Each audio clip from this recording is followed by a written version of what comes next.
Halo guys, jumpa lagi dengan saya di dalam program Berkat Belajar Singkat di hari ini.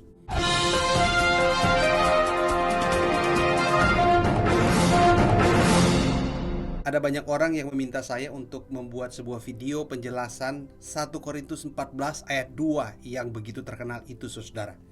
Apa bunyinya 1 Korintus 14 ayat 2 itu? Ini, saudara. Siapa yang berkata-kata dengan bahasa roh tidak berkata-kata kepada manusia, tetapi kepada Allah. Sebab tidak ada seorang pun yang mengerti bahasanya. Oleh roh ia mengucapkan hal-hal yang rahasia. Oh saudara-saudara, saat saudara-saudara membaca ayat ini dan saudara membandingkan dengan penjelasan saya di dalam 6 video sebelumnya, saudara mungkin bingung, ya kan? Mengerutkan dahi, saudara garuk kepala. Aduh, ini jelas-jelas tertulis nih, bahasa roh itu tidak bisa dimengerti oleh siapapun karena hanya kepada Allah. Saudara-saudara, semakin saudara-saudara akan bertanya-tanya, bukan? Semakin penasaran, bercampur bingung, dan memang ini kenyataan yang ada di sekitar kita, saudara. Nah, karena begitu lelah berpikir, menerima susah kalau nggak ngerti, menolak juga susah kalau nggak ngerti, akhirnya saudara-saudara dengan gampangnya mereka bertindak dan berkata ya atau tidak, saudara, tanpa mau tahu kebenarannya. Tanpa mau tahu kebenarannya, saudara, ya kan? Ada orang yang berkata, ya udah aku ikut aja deh, toh ini juga kelihatan rohani, toh memang natsnya di dalam 1 Korintus 14 itu mengatakan seperti ini, ya udah aku ikut aja. Tapi ada yang sudah ikut dan merasa tidak sejahtera. Tapi dia juga berkata, ini ada di dalam Alkitab, ya kan? Nah, ada orang-orang yang berkata iya, tapi tidak mengerti. Namun ada juga orang-orang di satu sisi yang berkata tidak, menolak, tidak mau tahu, tetapi tidak memahaminya. Tidak berani untuk mengangkatnya ke permukaan, saudara, dan akhirnya dianggap tabu. Ya udah deh, nggak usah disentuh-sentuh. Nah, meskipun demikian, ada juga orang yang mau mempelajari. Namun masalahnya adalah mereka memasukkan apa kata orang dan atau atas pengalaman pribadinya ke dalam teks Alkitab tersebut. Kemudian menyatakan hasil tafsirannya yang jauh dari teks dan konteks Alkitab atau nas yang sedang kita baca di dalam 1 Korintus 12, 13, dan 14 itu, saudara. Nah, sehingga dari teks 1 Korintus 14 ayat 2 ini banyak yang menyimpulkan dengan begitu gampang bahwa ada 3 jenis bahasa roh, saudara. Bahasa roh yang pertama adalah bahasa roh seperti dalam peristiwa Kisah Para Rasul 2 ayat 1-13 di hari Pentakosta, yaitu kemampuan berbahasa bangsa lain yang bisa dimengerti pendengarnya, ya seperti bahasa manusia pada umumnya. Yang kedua, bahasa roh dengan mengeluarkan kata-kata yang tidak dapat dimengerti atau bahasa yang tidak ada struktur SPO atau subjek, predikat, dan objeknya, dengan bersuara dan dapat didengar oleh orang lain. Nah, ada yang ketiga juga, saudara, bahasa roh yang sama dengan pengertian poin nomor 2, tetapi diucapkan secara pribadi antara diri sendiri dengan Tuhan saja. Saudara bayangkan ya, dalam satu teks, dalam satu konteks, ya dengan berbagai macam cara manusia menyimpulkan 3 hal ini, saudara, ya, dari bahasa roh yang ada, saudara. Pertanyaannya, benarkah bahasa roh yang dikatakan oleh Alkitab itu punya 3 jenis seperti ini, saudara? Ini pertanyaan yang harus kita gali, iya kan? Nah, oleh sebab itu patutlah kiranya kita membuka, melihat kembali kepada rujukannya, yaitu teks asli Alkitab yang dalam hal ini ditulis dalam bahasa Yunani, saudara. Kita lihat bahwa kesimpulan yang pertama ini sudah benar, tapi penafsiran kedua dan ketiga adalah penafsiran yang keliru. Kenapa keliru? Karena kedua penafsiran tersebut tidak pernah dikatakan dalam teks Yunani. Apakah ada teks asli Yunani yang menuliskan penafsiran 2 jenis bahasa roh ini? Nah, kita lihat bersama-sama. Saya mengangkatnya melalui Alkitab atau Interlinear Bible, ya saudara. Kita lihat dulu dari teks Kisah Rasul pasal 2 ayat 4, saudara. Di sini dengan jelas dikatakan bahwa berbicara, ketika rasul-rasul itu berbicara itu dia menggunakan kata to speak, lalein, saudara, ya kan? Nah, apa yang dipakai? dia berbicara in other tongues. Ia berbicara dengan bahasa lain, saudara, dan lidah ya yang mengucapkan kata-kata ini itu berasal dari kata Yunani glossais. Ya, saudara, itu angka rujukannya ada 1100, masih tetap konsisten dengan 6 video saya yang lalu, saudara ya. Jadi glossais berasal dari kata glossa, saudara. Ada yang glosse, ada glossolalein, dan seterusnya, saudara. Kita melihat di sini bahwa inilah angka atau nilai rujukan dari bahasa yang asli dari teks bahasa Yunani. Masih lanjut dalam Kisah Para Rasul 2 ayat yang ke-8. Saudara, dikatakan oleh orang-orang yang memiliki 13 bahasa itu, dan kami mendengar, bagaimana mungkin kami mendengar rasul-rasul itu berbicara di situ dengan bahasa kami, language jelas, bahasa Yunaninya dialekto. Jelas sekali, saudara ya, ada sebuah bahasa manusia yang bisa dimengerti, yang punya subjek, predikat, objek, saudara. Bahasa yang disampaikan oleh para rasul itu adalah bahasa ibu para pendengar, ya, di tempat di mana mereka dilahirkan. Kita harus clear di sini bahwa rasul-rasul itu berbicara dengan bahasa yang baru, di mana Roh Kudus melengkapi mereka, lidah mereka, mulut mereka untuk mengucapkan bahasa para pendengarnya, yang di dalam 6 video saya yang lalu ada 13 macam bahasa. Di video saya yang lalu juga saya sebutkan bagaimana Tuhan telah memberikan 70 jenis bahasa yang baru kepada masyarakat di Babel hari itu. Ketika mereka membangun menara di Babel yang semula hanya satu bahasa, Tuhan memberikan mereka 70 bahasa, sehingga akhirnya mereka terpencar dan berkelompok-kelompok ke ujung-ujung bumi. Nah, saudara-saudara, kalau kita sudah melihat Kisah Rasul 2 ini, mari kita melihat pada 1 Korintus 14. 1 Korintus 14 ayat 2, saudara. Apakah kata yang dipakai di sana? Jelas sekali ketika dia berkata in a tongue, saudara, dia menggunakan kata glosse. Ya, glosse. Tetap sama angka rujukannya 1100 untuk Strong's Concordance. Saudara, jelas sekali bahwa hanya ada satu bahasa roh yang dikatakan dalam Alkitab. Bahkan di dalam 1 Korintus 14, 1 Korintus 12 dan 13 ini, saudara, bahasa roh yang dimaksudkan adalah merujuk kepada bahasa roh yang terjadi di Kisah Rasul 2 ayat 1 sampai 13. Artinya tidak ada 2 atau tidak ada 3 jenis bahasa roh. Tidak ada, Alkitab tidak mengatakan ada bahasa roh yang tidak dapat dimengerti dan ada bahasa roh yang hanya dipakai secara pribadi. Tidak ada, saudara-saudara. Kemudian kita lanjut 1 Korintus 14 ayat 6 lagi saya angkat lagi. Di sini jelas dikatakan glossais, saudara, in tongues. Jelas sekali, glossais. Masih ada angka rujukan 1100, saudara. Nah, kalau kita maju lagi ke 1 Korintus 14 ayat 27 sampai 28, kita akan menemukan di sana, saudara ya, with a tongue. Bagaimana itu glosse? Ya, glosse juga, saudara. Glosse juga. Sehingga tidak ada bukti, tidak ada kekuatan apapun bagi kita untuk mengatakan bahwa ada 2 jenis atau ada 3 jenis bahasa roh yang ditulis dalam Alkitab. Kita harus clear di sini sehingga kita kembali dalam teks bahasa aslinya dengan segala bentuk-bentuk dan petunjuk yang ada di dalamnya. Nah, saudara-saudara, jadi bagaimanakah kita mengerti maksud perkataan Rasul Paulus dalam 1 Korintus 14 ayat 2 ini, gitu kan ya? Kalau hanya satu maksud daripada bahasa roh, tidak ada 3 macam, tidak ada 2 macam, hanya satu yang merujuk pada Kisah Para Rasul 2 itu ketika hari Pentakosta. Rasul-rasul berbicara dengan 13 bahasa ya kepada masing-masing pendengarnya. Nah, bagaimana kita membahas ini kalau di dalam 1 Korintus 14 ayat 2 ini berkata bahwa bahasa roh itu tidak bisa dimengerti karena hanya berbicara kepada Tuhan. Nah, mari kita bahas, saudara-saudara. Rasul Paulus mengajar jemaat Korintus bahwa berbahasa roh atau glossolalia itu adalah karunia yang akan Roh Kudus berikan pada saat diperlukan atau di saat yang tepat. Dan pasti ada yang menerjemahkannya. Pasti ada. Jika memang tidak harus berglossolalia, karena tidak dikaruniakan atau memang bukan waktunya yang tepat, maka berdoa saja di dalam hati kepada Allah, saudara.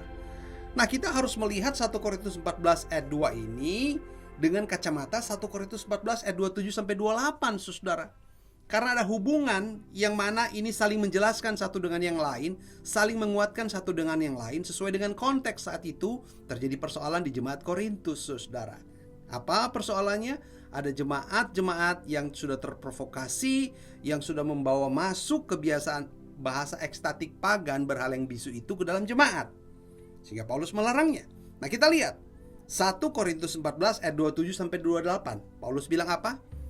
Jika ada yang berkata-kata dengan bahasa roh, biarlah 2 atau sebanyak-banyaknya 3 orang, seorang demi seorang, dan harus ada seorang lain untuk menafsirkannya. Jika tidak ada orang yang dapat menafsirkannya, hendaklah mereka berdiam diri dalam pertemuan jemaat dan hanya boleh berkata-kata kepada dirinya sendiri dan kepada Allah. Saudara, Paulus sedang mengatakan kalau memang kamu tidak dikaruniakan bahasa roh, jangan mengatakannya. Kalau memang kamu mengatakannya, pasti ada yang menerjemahkannya. Kenapa? Karena ada audiensnya yang mendengar. Contoh, audiens bahasa Yunani, audiens bahasa Ethiopia. Ketika orang berbahasa Yunani, maka dia akan berbahasa roh dengan mengucapkan kata bahasa Ethiopia, sehingga orang Ethiopianya mengerti. Namun saat orang Ethiopia mengerti, orang Yunaninya tidak mengerti, dan harus ada orang yang menerjemahkannya ke dalam bahasa Yunani. Clear sampai di sini?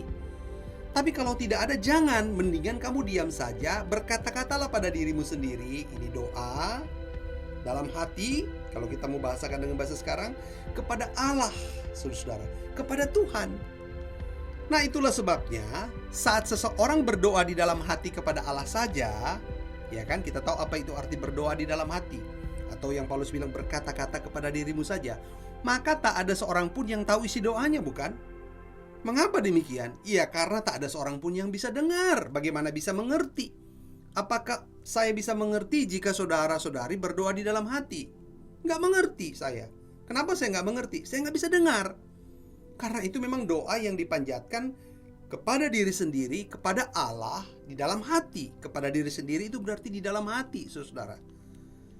Nah, sehingga ketika kita melihat 1 Korintus 14 ayat 2 tadi yang sering kita angkat, yang sering diangkat untuk mengatakan bahwa bahasa roh itu adalah bahasa yang tidak dimengerti, maka kita mesti lihat ketika Paulus berkata, siapa yang berkata-kata dengan bahasa roh tidak berkata-kata kepada manusia, tetapi kepada Allah, sebab tidak ada seorang pun yang mengerti bahasanya. Oleh roh ia mengucapkan hal-hal yang rahasia. Saudara, perkataan ini dijelaskan di dalam 1 Korintus 14 ayat 27 dan 28 tadi, saudara, bahwa sesungguhnya yang Paulus katakan ini adalah karena memang tidak ada waktunya untuk berglosolalia, tidak ada waktunya untuk mengatakan dengan bahasa roh yang sesungguhnya karena nggak ada audiensnya, dan memang tidak ada karunianya, dan memang bukan waktu yang tepat, maka jangan kamu lakukan. Kalau kamu lakukan, kamu bisa salah. Kamu bisa terjatuh pada penyesatan, kamu bisa jatuh pada penghujatan, kamu bisa jatuh pada bahasa ekstatik pagan, berhaleng bisu. Itu dia Bapak Ibu Saudara. Hal ini tidak ada kaitannya dengan bahasa roh yang tidak dapat dimengerti karena tidak jelas bahasanya, atau berhaleng bisu. Nggak ada, saudara. Paulus tidak sedang berbicara bahasa roh yang tidak dimengerti di dalam 1 Korintus 14 ayat 2. Jangan kita salah mengerti dengan bahasanya. Saudara, ingat rumus ini aja, saudara ya. Saya kasih rumus yang sederhana untuk kita. Bila tidak ada orang yang saudara, berbahasa roh glosolalia dan orang lain yang menerjemahkannya. Sekali lagi ya, jika tidak ada dua-dua ini ya. Tidak ada orang yang berbahasa roh glosolalia. Ya, misalnya orang ini dia bisa bahasa Yunani, tiba-tiba dia berkata-kata dengan bahasa Ethiopia. Oke? Sehingga karena dia berkata-kata dengan bahasa Ethiopia, ada orang lain yang menerjemahkan ke dalam bahasa Yunani.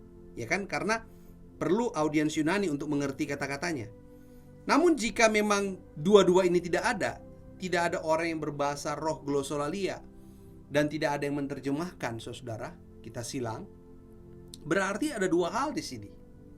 Hal yang pertama, tidak ada orang yang dikaruniakan bahasa roh glosolalia. Ya, dua kemungkinan ya kan. Kalau tidak ada yang berbahasa roh glosolalia dan tidak ada orang lain yang menerjemahkan, Berarti memang di dalam kelompok pertemuan itu tidak ada orang yang dikaruniakan bahasa roh glosolalia. Ingat, bahasa yang bisa dimengerti ya. Ini konteks kita. Atau hal yang kedua, berarti tidak ada orang dengan bahasa asing yang hadir di pertemuan saat itu, sehingga tidak diperlukan.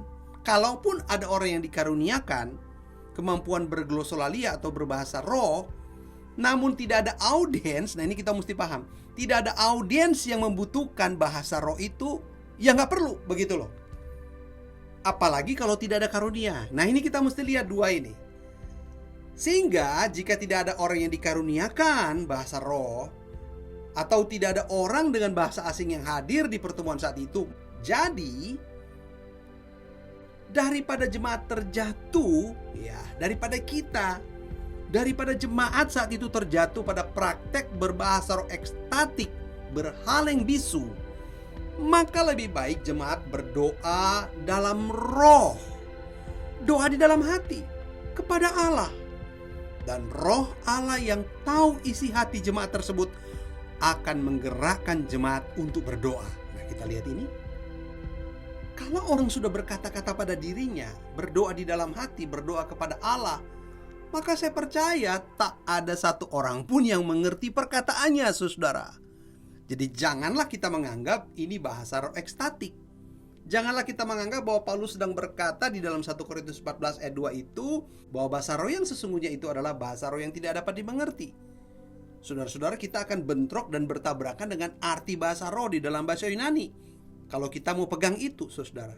Karena tidak ada bahasa Yunani yang berkata selain glossolalia. Tidak ada itu xenolalia, xenolali, nggak ada, saudara, di dalam Alkitab.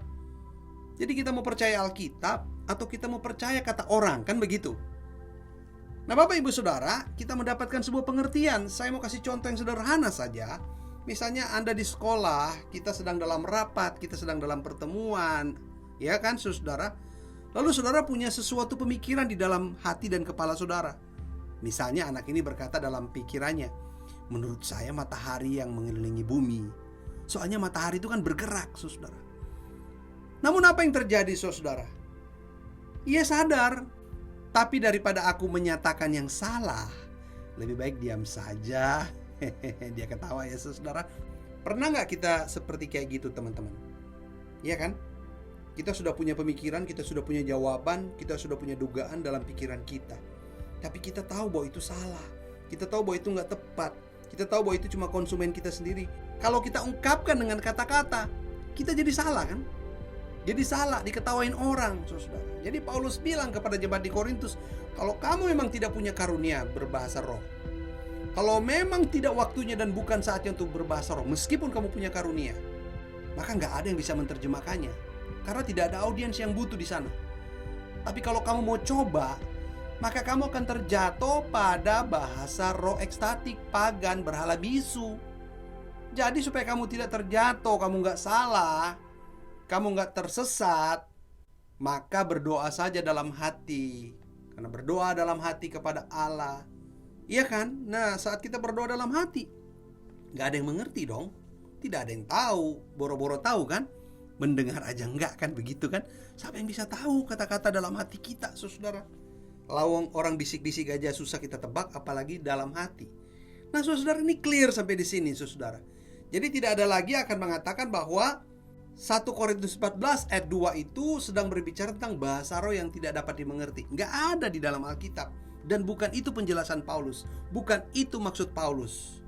Kalau kita masih tetap memaksakan, maka kita baca ayat 27 dan ayat 28. Itu menjelaskan ayat 2.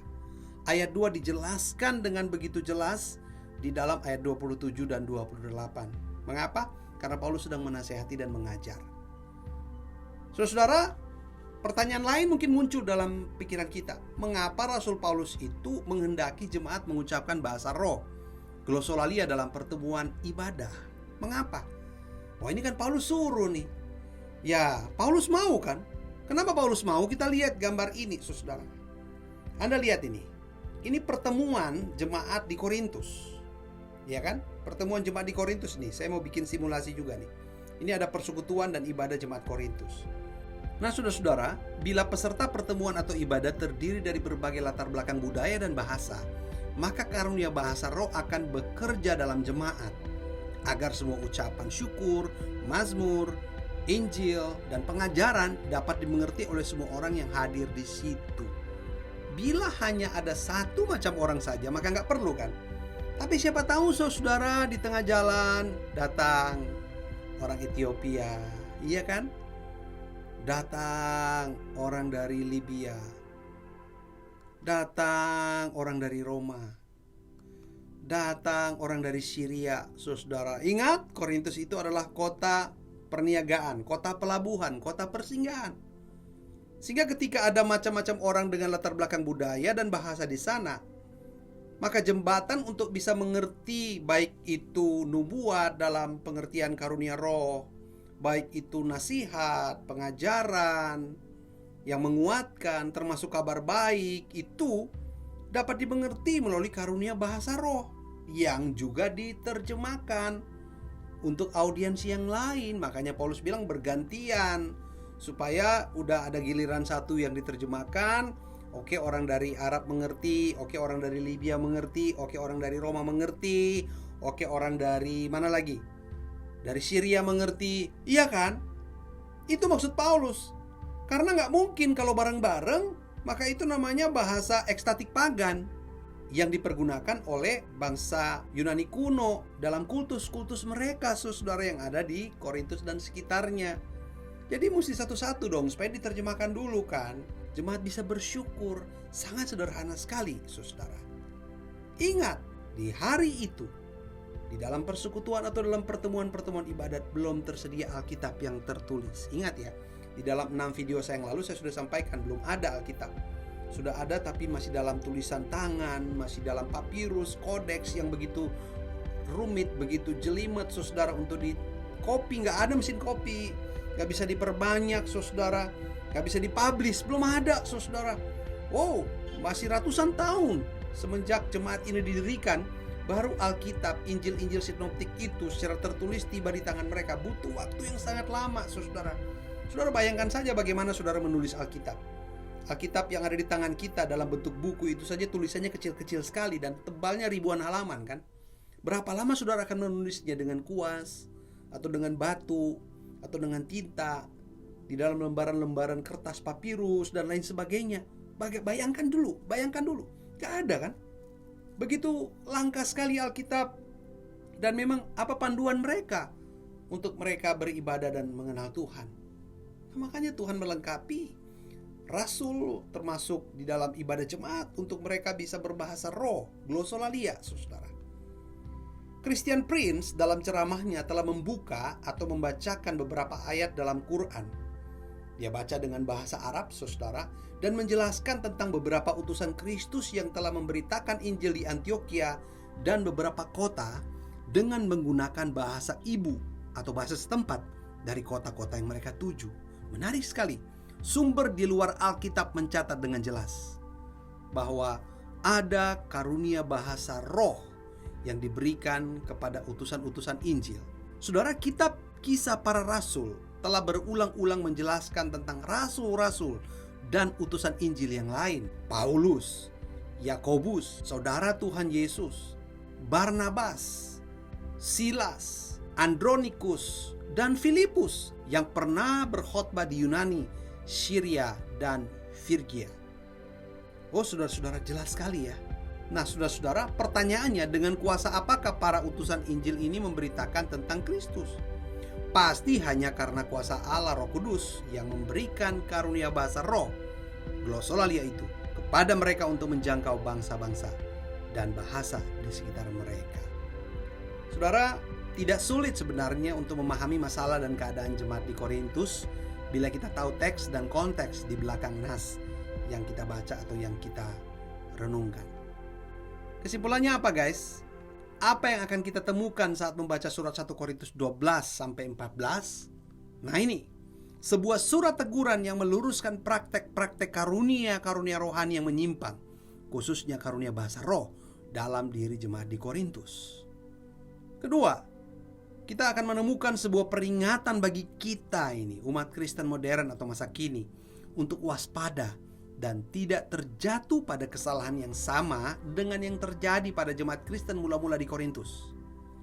Yang ketiga, kita akan menemukan sebuah ajakan kepada orang percaya masa kini untuk bersatu dalam kebenaran firman Tuhan yang sejati, dan bukan pada apa yang terlihat spektakuler, fenomenal, pada manifestasi ibadah atau liturginya. Bukan yang tren yang menentukan, tetapi hanya firman Tuhan saja, sola scriptura. Nah saudara-saudara, masih ada banyak pertanyaan. Misalnya, dari mana asal muasal dan sejarah lahirnya praktek karunia bahasa roh yang ada dalam gereja masa kini? Apakah karunia bahasa roh, glossolalia yang sejati tempo dulu itu masih berlaku sampai saat ini atau sudah berakhir? Bila merujuk pada 1 Korintus 13 ayat 8, di mana Paulus mengatakan bahasa roh akan berhenti, pertanyaannya, kapan seharusnya karunia bahasa roh itu berhenti? Dan kenapa harus berhenti? Nah, saya akan membuatkan beberapa video ke depan. Oleh sebab itu jangan ragu-ragu untuk subscribe, like, share, bunyikan lonceng, dan komen di kolom komen agar Anda bisa mendapatkan video-video selanjutnya. Sampai di sini dulu guys. Tuhan Yesus memberkati.